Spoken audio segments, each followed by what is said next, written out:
நல்லதே நடக்கும். ஓம் நம சிவாயும். எல்லாம் வல்ல ஸ்ரீ பாரகிமன் திருவடி சரணம். உலகத்தமிழ் நெஞ்சங்கள் அனைவருக்கும் உங்கள் சுசரி ராஜ கணபதியின் அன்பான வணக்கங்கள். இன்றைய பதிவில் மிதுன ராசியில் பிறந்த நண்பர்களே, 2025 வருடம் முடிவதற்குள் உறவுகளால் இது கிடைக்கும், உறவுகளுக்காக இது நடக்கும், இதை செய்தே ஆக வேண்டும். நீங்கள் உங்களுடைய வேலையிலும் தொழிலிலும் விலக்கேற்ற போகும் சில உறவுகள் உங்களுடைய பணவர விஷயத்தில் பங்கும் வசூலும் ஆகப் போகின்ற நிலைப்பாடு. இன்றைய பதிவில் அதை பற்றி தான் டீட்டெயிலாக பார்க்க போகிறோம். பதிவை ஃபுல்லாக பாருங்க. மேலும் நம்ம சேனலில் ஏற்கனவே ராகு கேது பயிற்சி பலன்கள் மற்றும் குரு பயிற்சி பலன்களை பதிவிட்டாச்சு. பார்க்காதவங்க சேனலை பாருங்க, கண்டிப்பாக யூஸ்ஃபுல்லாக இருக்கும். மறக்காம நம்ம சேனலை சப்ஸ்கிரைப் பண்ணிட்டு கூட தர பிள்ளைக்கான ப்ரெஸ் பண்ணிட்டு பக்கத்தில் ஒரு ஆளுன்ற பதிவு தவறாமல் செலக்ட் பண்ணிச்சுங்க. அப்புறம் தான் நான் பதிவிடக்கூடிய அடுத்தடுத்த பதிவுகள் உங்களுக்கு உடனுக்குடன் நோட்டிஃபிகேஷனாக வந்து சேரும். மிதுன ராசியில் பிறந்த நண்பர்களே, குடும்பம்ன்ற வட்டத்தில் புள்ளி வைக்க போகும் கிரகங்கள். ஸோ வாழ்க்கையில உறவுகளுக்காகத்தான் நம்ம கஷ்டப்பட்டு கொண்டிருப்போம். அந்த உறவுகள் நல்லா இருக்கணுங்கிறதுக்காகத்தான் நம்ம கஷ்டப்பட்டு இருப்போம். அந்த கஷ்டமே சில உறவுகளால தான் நமக்கு வந்துகிட்டு இருக்கும். நம்மளை சுற்றி இருக்கக்கூடிய உறவுகள், அம்மா அப்பா, நம்மளுடைய பிள்ளைகள், நம்முடைய வாழ்க்கை துணை, நம்ம கூட பிறந்தவங்க. ஸோ இதுல ஏதாவது ஒரு உறவை மையப்படுத்தி தான் நம்மளுடைய வாழ்க்கை நகர்ந்து கொண்டே இருக்கும்.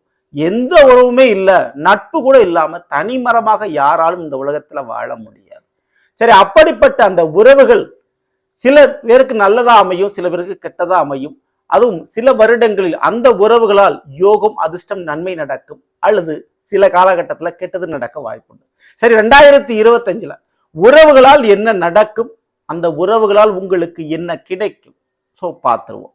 ஸோ இதுல முதல்ல நான் சொல்லக்கூடியது, 5 வயசு வரைக்கும் தான், அதாவது 5 வயசை தாண்டியாச்சுனாலே அண்ணன் தம்பி கூட அங்காளி பங்காளியா மாறிடுவாங்கன்னு ஒரு பழமொழி இருக்குது. அந்த மாதிரி கூட பிறந்தவர்களுடைய நிலைப்பாடை முதல்ல பார்த்துருவோம். மிதுன ராசிக்காரங்களுக்கு முதல்ல கூட பிறந்த சகோதர சகோதரி சொல்லக்கூடியது 3ஆம் வீடு. அதுல கேது பகவான் சிம்ம ராசியில் அமர்ந்திருக்கிறாரு. அதனாலேயே இந்த 2025 கூட பிறந்தவங்களோட சில விரிசல்கள் ஏற்பட வாய்ப்புண்டு, கருத்து வேறுபாடு ஏற்பட வாய்ப்புண்டு, அல்லது உங்க கூட பிறந்தவங்களுக்கு உடல்நிலை பிரச்சனை, ஏதோ ஒரு நோய் பிரச்சனை, இல்லை சில வாழ்க்கையில் ஏற்பட பிரச்சனைகள், அது உங்களுடைய செவி வழிக்கு வந்து சேரும். ஸோ அந்த பிரச்சனையை நீங்க பொறுப்பேற்று அதிலிருந்து அவங்களை காப்பாற்றக்கூடிய சூழலில் ஏற்பட சூழல் உருவாகும் உங்களுக்கு. ஸோ கூட பிறந்தவங்களால கொஞ்சம் இந்த வருஷம் கொஞ்சம் சரியில்லைன்னு தான் நான் ஓப்பனாக சொல்லணும். சரிங்களா? ஸோ அதனால கூட பிறந்தவங்களுடைய வாழ்க்கையில் நடக்கக்கூடிய பிரச்சனைகளை விட்டு கொஞ்சம் நீங்கள் விலகி இருப்பது உங்களுக்கு நல்லது. ஸோ அவர்களால் சில பிரச்சனைகள் உங்களுக்கு கூடுதல் வரக்கூடிய வாய்ப்பு. ஏன்னா உங்க வாழ்க்கையில ஆல்ரெடி சில பிரச்சனை போய்கிட்டு இருக்கு இல்லையா? ஸோ அப்படி இருக்கும்போது மற்ற குடும்பத்தில் வரக்கூடிய வாழ்க்கையும் சேர்த்து கவனிக்க வேண்டிய சூழ்நிலை உங்களுக்கு உருவாகிறது. ஸோ அதனால கூட பண்ண இதை பார்த்துங்க. ஸோ இதற்கு அடுத்தபடியா நிச்சயம் வாழ்க்கை துணையின் மூலமாக ஒரு தங்கம், ஒரு வேலை வாய்ப்பு, ஒரு தொழில் அமைகிறதுக்கு யோகம் இருக்கு. ஸோ உங்களுடைய வாழ்க்கை துணை உங்களுக்கு ஒரு தொழிலையோ வேலையோ உருவாக்கி கொடுப்பார்கள்.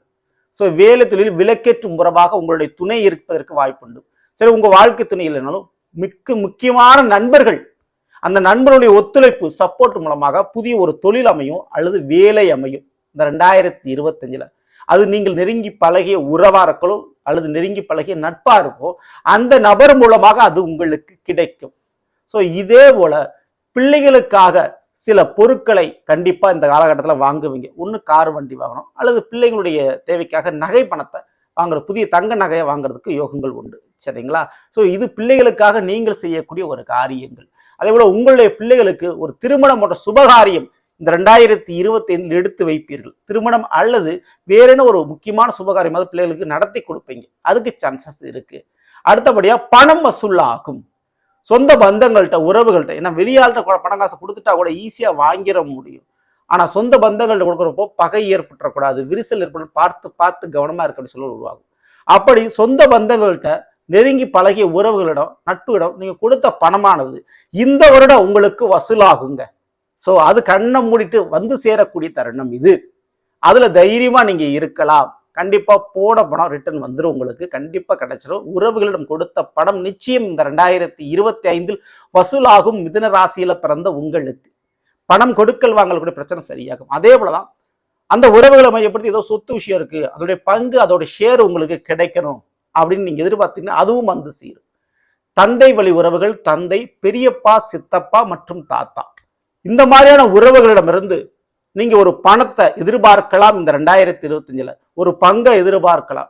முக்கியமான நன்மை இவர்கள் மூலமாக கிடைக்கும். ஒன்று தந்தை அல்லது தந்தை வழி உறவுகள் அல்லது பெரியப்பா சித்தப்பா அல்லது தாத்தா, இவங்க மூலமா உங்களுக்கு 2025ல மாபெரும் பணம் ரீதியான ஒரு நன்மை நடக்க போகிறது. சரிங்களா? ஸோ இதுல இந்த மாற்றுக்கருத்தம் இல்லை. ஸோ இதற்கு அடுத்தபடியா நிச்சயம் வீட்டில் இருக்கக்கூடிய நபர்களுக்கு பரம்பரை தொழில் அல்லது பரம்பரை வேலை அல்லது உறவுகள் பார்த்த ஒரு வேலையை உங்களுக்கு விட்டு கொடுக்கக்கூடிய ஒரு சூழல் உங்களுக்கு உருவாகிறது. அல்லது பரம்பரை தொழிலை அல்லது அவங்க பார்த்துக்கிட்டு இருக்க ஒரு தொழிலை உங்களை கூட்டு சேர்த்துக்குவாங்க. இதுக்கு வாய்ப்பு உண்டு. அப்போ மிதுன ராசிக்காரங்க உங்களுடைய குடும்பத்துல இருக்கக்கூடிய நபர்கள் வேலை பார்க்குற கம்பெனிலையோ அல்லது அவங்க தொழில் பண்ண இடங்கள்லையோ உங்களுக்கு வேலை தொழில் அமையக்கூடிய வாய்ப்பு 2025ல அதிகமான முறையில் இருக்கிறது. சரிங்களா? இதுல 10ல சனிவான் அமர்ந்திருக்கிறாரு. அதனால கர்மா கடமையை செய்ய வேண்டிய சூழ்நிலை உங்களுக்கு உருவாகிறது. யாருக்கு, எந்த உறவுக்கு அப்படின்னா உங்களுடைய கணவருக்கு. மிதுனராசியில் பிறந்த பெண்களுக்கு கணவருக்கு சில கடமைகளை செய்ய வேண்டிய சூழ்நிலை, கணவருக்கு சில காரியங்களை நீங்க மெனக்கட்டு நீங்க செஞ்சு கொடுக்க வேண்டிய சூழ்நிலை உருவாகுது. அதே போல தந்தைக்கும் கடமை செய்ய வேண்டிய சூழ்நிலை உருவாகுது. அதப்போ தந்தைக்கும் கணவருக்கும் சில மருத்துவ செலவு வரலாம், அதை நீங்க செய்ய வேண்டியது. அல்லது தந்தைக்கும் கணவருக்கும் ஒரு வேலை தொழில அல்லது பண ரீதியான ஒரு விஷயத்தை நீங்க செஞ்சு கொடுக்க வேண்டிய சூழ்நிலை உங்களுக்கு உருவாகுதுங்க மிதுன ராசிக்காரங்களுக்கு. ஸோ அந்த தந்தையும் கணவரையும் பார்த்து கொள்ள வேண்டிய கடமை பொறுப்புகள் இந்த வருடம் உங்களுக்கு. அவங்களுக்காக சில மெனக்கெட்டு சில விஷயத்தை நீங்க செய்வீங்க. அது நேரடியாகவோ மறைமுகமாகவோ ஸோ உங்களுடைய விருப்பத்திற்காக அதை செஞ்சு கொடுப்பீங்க. அதை செய்ய வேண்டிய ஒரு காலகட்டம் உங்களுக்கு இருக்கு. அல்லது உங்களுடைய கணவருக்காக ஒரு நிலம் வாங்குறது, ஒரு வீடு வாங்குறது போன்றவற்றை ஏற்படுத்தி கொடுக்கறது போன்ற விஷயத்தை கண்டிப்பாக செய்வீங்க. இப்படி ஏதேனும் ஒரு காரியத்தை கணவருக்காகவும் தந்தைக்காகவும் நேரடியாகவும் மறைமுக செய்ய வேண்டிய ஒரு காலகட்டம் இது உருவாகிறது. சரிங்களா? ஸோ இது போக மிதுன ராசிக்காரங்களுக்கு அதீத ஒரு உறவுகளால் மிகப்பெரிய ஒரு நன்மை, பணம் ரீதியான ஒரு வசூல் அப்படின்னு கேட்டா கண்டிப்பா பிள்ளைகளால் சில நன்மைகள், அதிர்ஷ்ட யோகங்கள் கண்டிப்பா இந்த வருஷம் இருக்கு.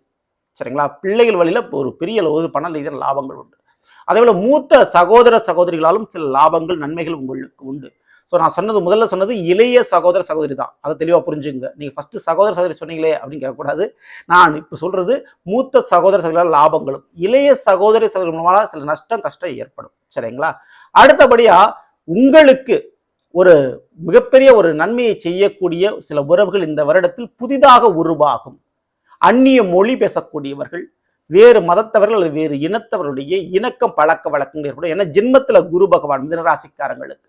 அதனால ஒரு இடம் மாறுதல் அல்லது புதிய பழக்க வழக்கங்கள் உங்களுடைய திறமையும் குணத்தையும் நம்பி வந்து சேரும் அந்த பழக்க வழக்கங்கள். அதனால இந்த வருஷம் அறிமுகமாகக்கூடிய புதிய உறவுகளாலும் புதிய நண்பர்களாலும் உங்களுடைய வாழ்க்கையில் இந்த வேலை தொழில்ன்ற ஒரு விஷயம் மிகப்பெரிய அளவு ஒரு மாற்றத்தையும் ஏற்றத்தையும் சந்திக்கும். ஸோ அந்த பழக்க வழக்கம் உங்களுக்கு வேலை தொழிலுக்கு மிகப்பெரிய அளவு சப்போர்ட் பண்ணும். அப்படி அந்நிய மொழி பேசக்கூடியவர்கள், வேறு மதத்தவர்கள், வேறு இனத்தவர்கள் மூலமாக இந்த நன்மை உங்களுக்கு கிடைத்தே தீரும். வாய்ப்பை பயன்படுத்திக்கோங்க. மேலும் மிதுன ராசிக்காரங்க நிச்சயமா அந்த உறவுகள் ரீதியான கருத்து வேறுபாடுகள் ஏற்படாமல் இருக்க, உறவுகளால் சில கஷ்டங்கள் வராமல் இருக்க, உறவுகளுக்கு மருத்துவ செலவு ஏற்படாமல் இருக்க, உறவுகளால் நீங்கள் ஏமாற்றப்படாமல் இருக்க என்ன பண்ணிக்கலாங்க, அதுல இருந்து கொஞ்சம் தப்பிச்சுக்கிறதுக்கு என்ன பண்ணிக்க முடியும் அப்படின்னு கேட்டா கண்டிப்பா அந்த மிதுன ராசிக்காரங்க அந்த ஜென்மத்தில் குரு இருக்கக்கூடிய இந்த 2025 காலகட்டத்தில் அன்னதானம், கண்டிப்பா ஏழை எளியவர்களுக்கு வியாழக்கிழமை என்று அன்னதானம் செய்யறது ரொம்ப ரொம்ப உங்களுக்கு விசேஷம் நல்லது. அதே போல எலுமிச்சம்பழ சாதத்தில் நவகிரகத்திலோட குருவானுக்கு அன்னதானம் நைவேத்தியம் பண்றது பூஜைகள்ல ரொம்ப ரொம்ப உங்களுக்கு விசேஷம். அதே போல எந்த ஒரு ஆலயத்திற்கு சென்றாலும் அது பெண் தெய்வ ஆலயமாக இருந்தால் எலுமிச்சம்பழத்தில் தீபம் ஏற்றுவது மிதுனராசிக்காரங்களுக்கு உறவுகள் ரீதியாக இருக்கக்கூடிய ஏமாற்றம், பிரச்சனை, சூழ்ச்சியிலிருந்து உங்களை காப்பாற்றும். ஸோ இந்த மாதிரியான ஒரு வழிபாடை தவறாமல் நீங்க பண்ணிக்கோங்க. ஸோ நல்ல நாம் இன்றைய மிதுன ராசியில் பிறந்தவர்களுக்குரிய பலனை பற்றி பார்த்தது. நிச்சயமா உங்களுக்கு பயனுள்ள பதிவாக பிடிச்சிருந்த லைக் பண்ணும், நண்பர்களுக்கும் உறவுகளுக்கும் மறக்காமல் ஷேர் செய்யுங்கள். இதுவரை நம்மளுடைய சேனல் சப்ஸ்கிரைப் பண்ணா சப்ஸ்கிரைப் பண்ணுங்க. கூட பெல்லைக்கன் பிரஸ் பண்ணிட்டு பக்கத்தில் ஒரு ஆல் ஆப்ஷன் தவறாமல் செலக்ட் பண்ணிச்சுங்க. மேலும் அடுத்த சந்திப்போம். நன்றி, வணக்கம். நல்லதே நடக்கும். ஓம் நம சிவாயம். எல்லாம் வல்ல ஸ்ரீ வாராகியம்மன் திருவடி சரணம்.